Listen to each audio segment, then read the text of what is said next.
오늘 우리에게 주시는 하나님 말씀입니다. 신약 성경 마가복음 6장 30절에서 34절까지 말씀드리겠습니다. 신약 성경 두 번째 책 마가복음 6장, 제가 가지고 있는 책은 63쪽입니다. 마가복음 6장 30절 말씀부터 받들어 봉독해 올리도록 하겠습니다. 사도들이 예수께 모여 자기들이 행한 것과 가르친 것을 낱낱이 고하니 이르되 너희는 따로 한적한 곳에 가서 잠깐 쉬어라 하시니 이는 오고 가는 사람이 많아 음식 먹을 겨를도 없음이라. 이에 배를 타고 따로 한적한 곳에 갈새 그들이 가는 것을 보고 많은 사람들이 그들인 줄 안지라. 모든 고을로부터 도보로 그곳에 달려와 그들보다 먼저 갔더라. 예수께서 나오사 큰 무리를 보시고 그 목자 없는 양 같음을 인하여 불쌍히 여기사 이에 여러 가지로 가르치더라. 아멘. 30절, 34절까지 봉독 올렸습니다.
아멘. 할렐루야. 하나님 감사합니다.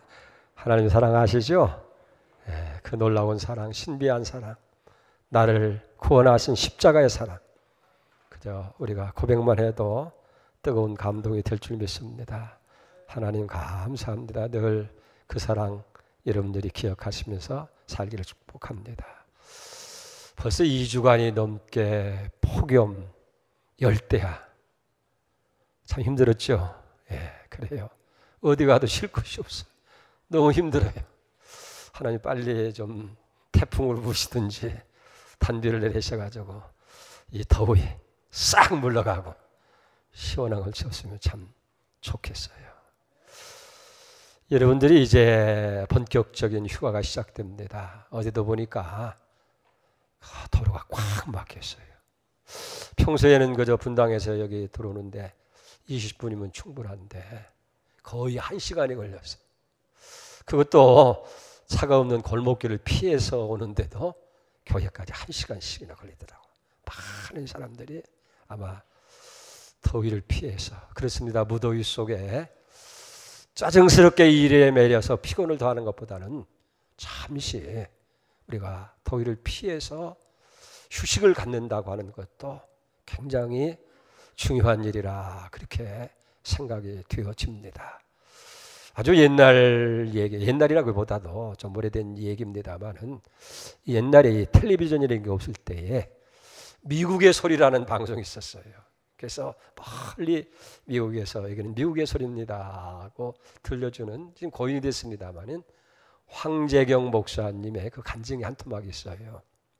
1960년 초일인데 미국에 유학을 간 한국 학생과 일본 학생이 이제 생활비와 학비를 벌기 위해서 포도원에 가서 그 포도를 따는 그런 아르바이트를 했다는 거예요. 근데 이상한 거 하루 종일 해서 포도송이를 따서 이제 모으게 되는데 저녁에 보면 이상하게 한국 학생이 일본 학생보다 훨씬 더 많이 땄다는 거예요. 그러니까 자연히 그날 일당 수입도 한국 학생이 더 많은 거예요.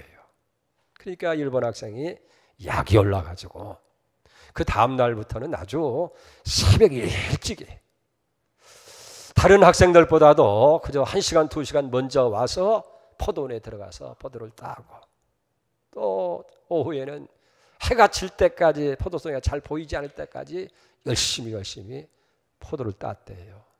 그러다 보니까 이제는 한국 학생보다 훨씬 더 많아진 거예요. 그러니까 주인도 막 좋아가지고 그 일본 학생을 칭찬하고 또 당연히 수입도 많아지게 되고, 그래서 다른 학생들이 다 아르바이트 하면서 그 일본 학생을 부러워했대요.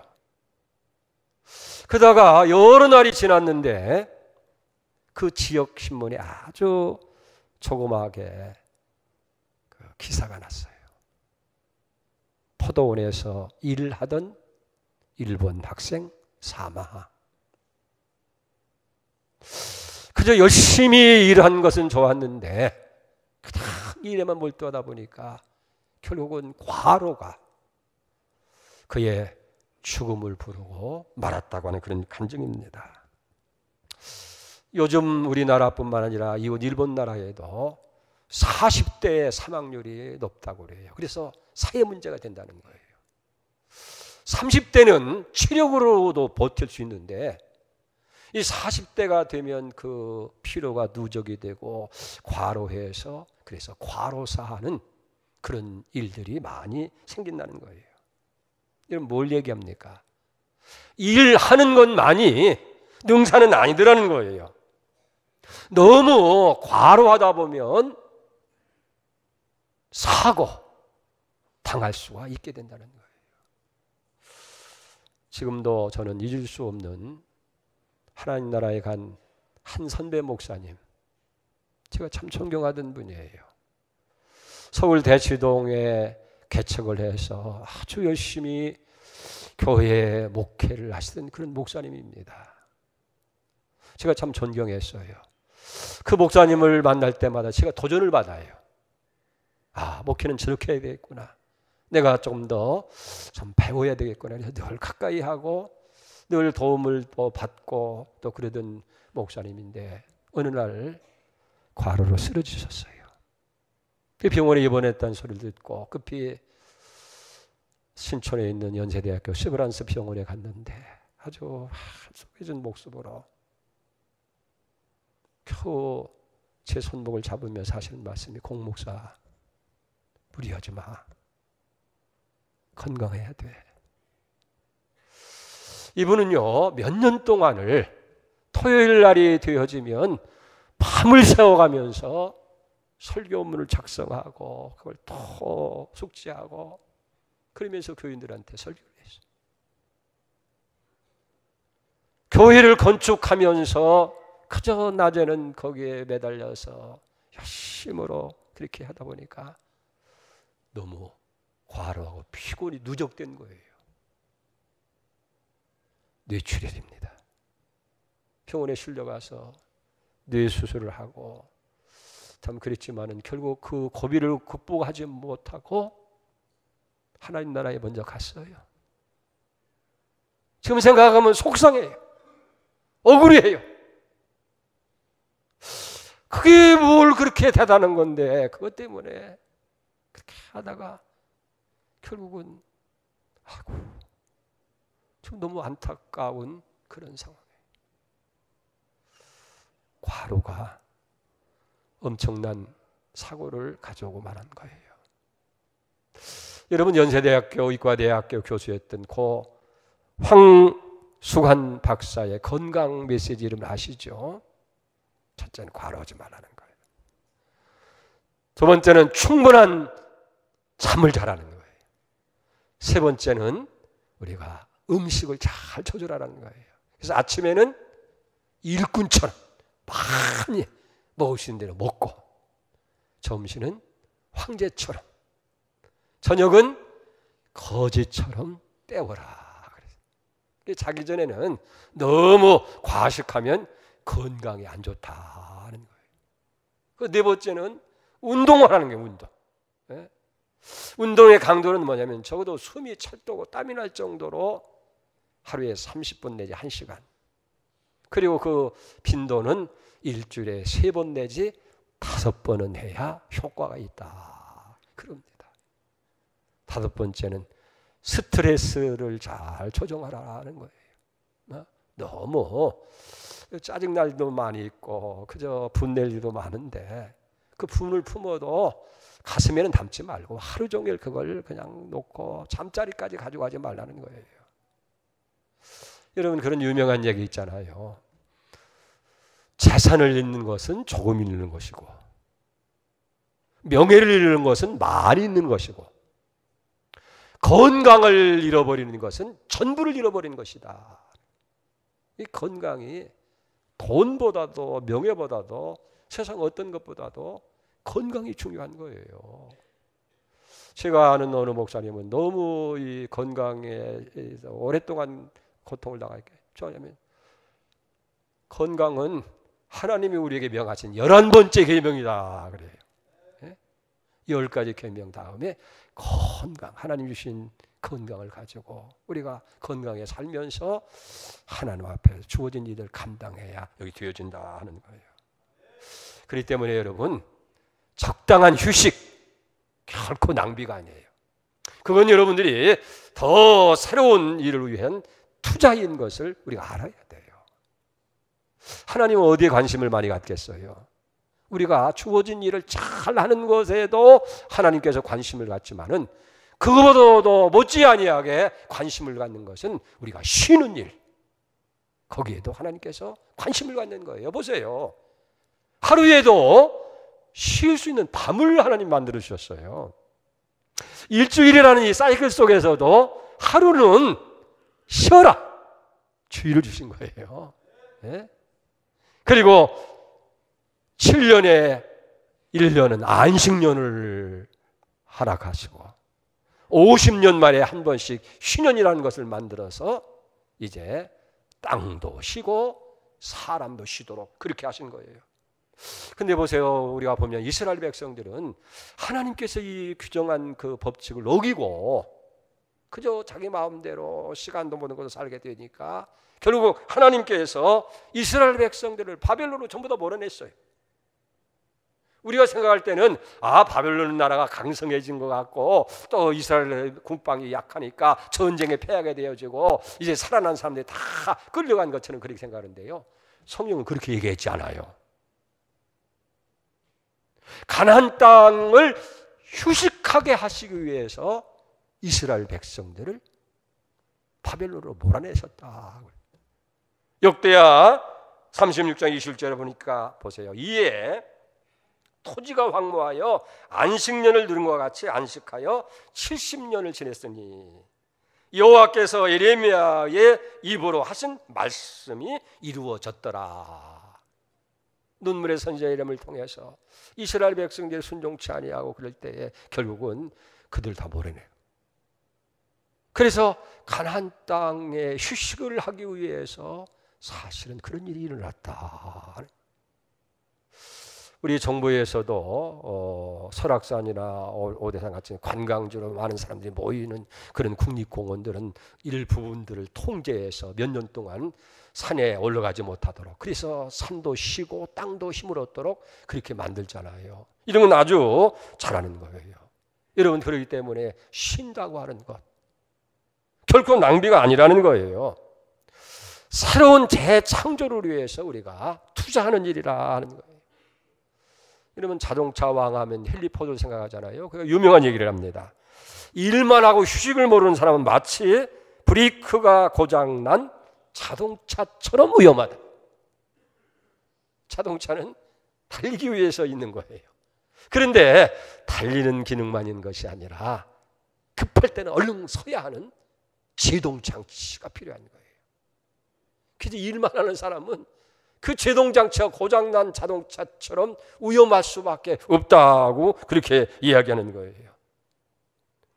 여러분, 일한다면 반드시 쉼이 여기 필요한 것인 줄로 그렇게 믿습니다. 그래서 마태복음 26장에도 보면 예수님께서 겟세마네 동산에서 이제 제자들과 함께 기도하신 후에 제자들에게 부탁하신 말씀이 나와요. 마태복음 26장 45절에 보니까 이에 제자들이 오사 이르시되 이제 자고 쉬라. 보라 때가 가까웠으니 인자가 주의 손에서 팔려오니라. 이제는 자지 못한 제자들에게 자라고 말씀하시고 쉬지 못한 제자들에게 쉬라고 하는 거예요. 왜? 제자들이 자지 못하고 쉬지 못했으니까. 왜 못했습니까? 예수님과 함께 기도라고 하는 일을 한 거예요. 기도도 일인 줄 믿습니다. 그러니까 그 일이 마쳤을 때 얘들아 이제는 자라, 그리고 쉬라고 이렇게 말씀하신 것을 보게 되어집니다. 일한 후에 안식. 그래서 임마누엘 칸트라는 철학자는 유명한 얘기를 했습니다. 가장 순수한 기쁨은 일을 한 다음에 갖는 휴식이다. 여러분, 일하고 나서 쉬는 쉼의 맛 얼마나 즐거워요.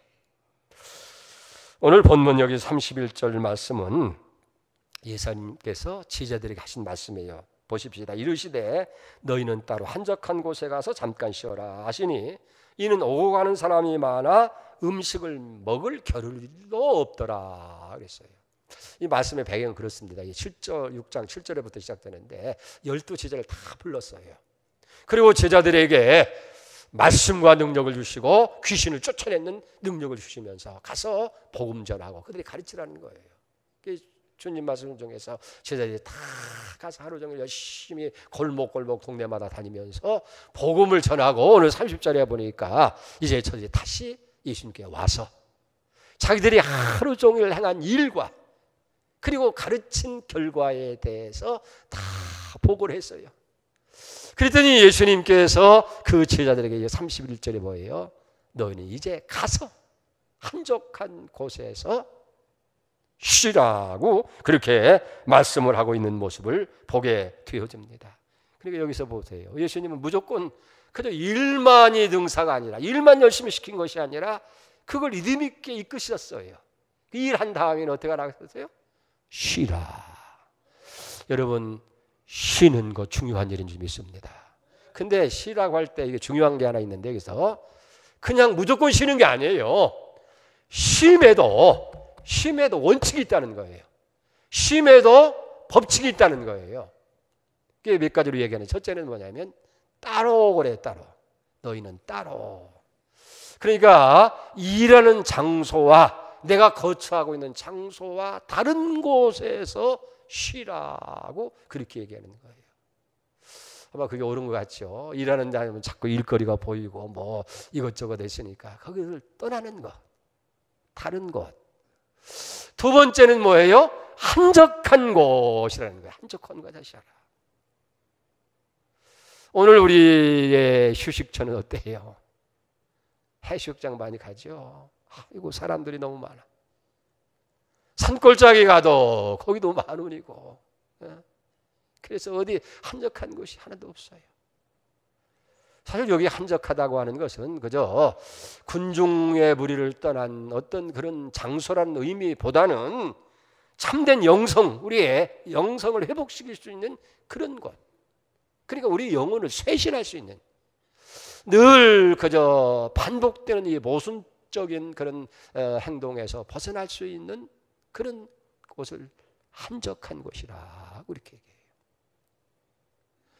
그 다음에 네 번째는 어떻게 하겠어요? 세 번째는 이제 잠깐 쉬라는, 잠깐. 이게 쉰다고 해서 그냥 좋다고 해서 무조건 쉬다고 보면 사람이랑 참 이상해요. 거기에 젖어들어요. 습관이 돼버리면 너무 쉬다가 보면 게을러지게 돼요. 그러면 전체 일에 리듬이 깨지고 못하는 거예요. 얼마 동안? 잠깐. 뭐 하루가 됐든 이틀이 됐든 잠깐이라는 거예요. 그 다음에 네 번째는 뭐냐면은 주님과 함께 하라는 거예요. 여기 우리가 참된 휴식은 주님과 함께 주 안에서. 여러분 찬송가 419장에도 그렇잖아요. 주 날개 및 나의 피난처 되니 거기서 나 쉬기를 원하노라. 주 날개 및 나의 영혼, 거기서 영혼이 쉬기를 원한다. 주님 안에서. 그래서 예수님께서 마태복음 11장 28절에도 수고하고 무거운 짐 지는 자라 다 내게로 오라. 내가 너희를 쉬게 하리라. 이렇게 쉼에도 원칙이 있잖아요. 다른 곳에서, 또 한적한 곳에서, 그리고 잠깐, 그리고 주님과 함께 우리가 쉼을 가져야 된다. 근데 우리가 이 휴식이라는 것을요, 좀 더 깊이 있게 생각하면 일한 다음에 쉬는 게 아니에요. 진짜 쉰다고 하는 의미는 일하기 위해서 쉬어야 된다 하는 의미가 더 강하게 우리에게 다가오는 거예요. 여러분 다음에 쉬는 것, 그건 자동적이에요. 피곤하니까 쉬고, 힘드니까 쉬고, 어려우니까 쉬고, 그건 뭐 의식해서 사는, 무의식적으로도 너무 힘들면 쉬고, 그 어려우면 쉬고, 그건 당연한 거예요. 근데 오늘 주님 낸 쉰다는 것은 일하기 위해서 쉬어야 된다는 거예요. 일하기 위해서. 우리가 대충 생활에서도 많이 쓰는 말이 뭡니까? 야, 일찍 자. 내일 할 일이 많아. 이게 쉬고 내일 하자는 거예요. 내일 큰 일 쉬니까 오늘은 푹 자고 내일 아침에 우리 일하자. 쉬고 일을 하자는 거예요. 이렇게 미리 쉬고 일할 때 효과가 큽니다. 우리 어렸을 때 보면 시골에서 농사를 짓는 일, 밭일이나 논에 가서 일하는 거 보면 아주 새벽 일찍이, 어둠이 걷히면 일을 나가요. 근데 나중에 하는 얘기가 뭐냐면 그때 두세 시간 한 일이 오전 내내 한 일보다도 훨씬 더 많은 일을 했다고 그래요. 왜 그래요? 아니 아침 먹고 나서 9시부터 12시까지 8시부터 12시까지 4시간 일을 하는데 새벽에 잠깐 나가서 한두 시간 한 일이 그보다 어떻게 더 많을 수가 있느냐는 얘기예요. 그건 밤새 푹 쉬고 에너지가 충만하고 힘이 솟아나오고 머리도 뭐 맑아지고, 그러니까 일이 열심히 손에 익어가지고 오전 내내 하는 일보다도 더 많은 일을 할 수가 있다는 거예요. 그러니까 쉼이라고 하는 것은 사실 따지고 보면 힘들고 어려우니까 쉬는 것이 아니라 사실은 일하기 위해서 여러분들이 휴식이라고 하는 것이 이렇게 중요하다는 거예요. 그걸 우리가 하나님께서 천지를 창조하시는 그 원리 속에도 발견하게 되는데, 하나님은 일하고 오셨어요. 6일 동안 천지를 창조하고 일하고 오시고, 인간은 언제 만들었어요? 마지막 날 만드셨어요. 그리고 인간이 딱 이렇게 뭔가 하려고 하니까 그날이 어떤 날이에요? 안식하는 날이에요. 그러니까 우리 인간이라고 하는 건 일부터 시작한 것이 아니라 쉬는 것부터 시작을 했다. 여기에 하나님의 깊은 의미가, 의도가 여기 있는 거예요. 그러니까 뭐냐면은 쉬고 일하라 하는 거예요. 오늘은 어떤 날이에요? 즐겁게 안식하는 날. 여러분 주 안에서 여러분 잘 푹 쉬고 그 받은 에너지를 가지고 내일부터 일하는 거예요. 네? 그러니까 여러분들이 이거 일했으니까 쉬는 것이라 하는 것보다는, 물론 그것도 쉬어야 되겠지만은 중요한 것은 일하기 위해서. 그러니까 일한다고 하는 재창조예요. 새로운 에너지를 여러분들이 공급받는다는 거예요. 결코 놀고 먹고 쉬는 것이 아닌 줄 믿습니다. 더 큰 일, 더 발전된 일을 위해서 해야 된다는 거예요. 최근 그 안식년에서 돌아온 그 어느 목사님의 그 이야기를 듣고 참 감동을 받았어요. 그 얘기를 들으면서 참 난 미련한 목사다. 참 어리석은 목사다. 어떻게 이렇게 철저하게 미련하고 어리석을까? 저는 이 양문교회 40년 가까이를 목회하면서 이 안식년을 몰랐어요. 몰랐는지 안 지켰는지 어떻든 간에 지금 생각해 보니까 그 목사님 얘기를 들어보니까 진짜 미련한 목사다. 이분이 이 안식년을 통해서 제일 큰 수확은 뭐냐면 뭐 다른 것도 많이 있지만은 감사하는 마음을 회복했다는 거예요. 감사하는 마음. 여러분 목사가 참 얼마나 바쁩니까? 설교 준비해야 되지요. 설교 준비도 뭐 우리가 한두 번이 아니잖아요. 뭐 주일 설교, 새벽 설교, 뭐 철야기도 설교, 오후 설교. 지금이야 뭐 부교육자 이런 사람이 있으니까 한 게 없지만은 거기에 매달려야 되고 신방해야 되고 상담을 해야 되고 또 회의에 참석하고 그러면 막 피곤이 막 누적이 되는 거예요. 그러니까 막 스트레스 받고 막 짜증이 나고 원망스럽고 조금 막 불평스러운 일이 있고 그래서 막 감당이 어려웠는데 자기가 휴식을 취하면서 가만히 이게 돌아보니까 여기 자기의 목회 여정 속에서 보이지 아니하게 늘 동행해 주신 하나님의 은혜가 그렇게 크더라는 거예요. 나는 내가 열심히 하고 뭔가 해서 뭔가 이루게 된 것 같고 뭐 한 것 같은데 조용히 쉬면서 돌아보니까 하나님 은혜가 아닌 게 없더라는 거예요. 바울이 고백한 것처럼 나의 나된 것이 하나님의 은혜구나. 하나님께 감사를 드렸다는 거예요. 그리고 또 가만히 생각해 보니까 그 어려운 목회, 그 짜증스러운 그저 성도들한테는 웃음을 팔지만은 집에 돌아와서 그 짜증 다 그걸 받아준 아내. 그 아내가 그렇게 감사할 수가 없더라고요. 잡아준 그것이 그렇게 감사하고 그걸 견뎌준 가족들이 그렇게 고마울 수가 없더라는 거예요. 그래서 아내에 대해서 자녀들에 대해서 가족에 대해서 감사하는 마음을 가질 수 있었고 또 가만히 생각해 보니까 자기가 목회를 잘할 수 있도록 도와준 교회와 성도들의 그 충성스러운 모습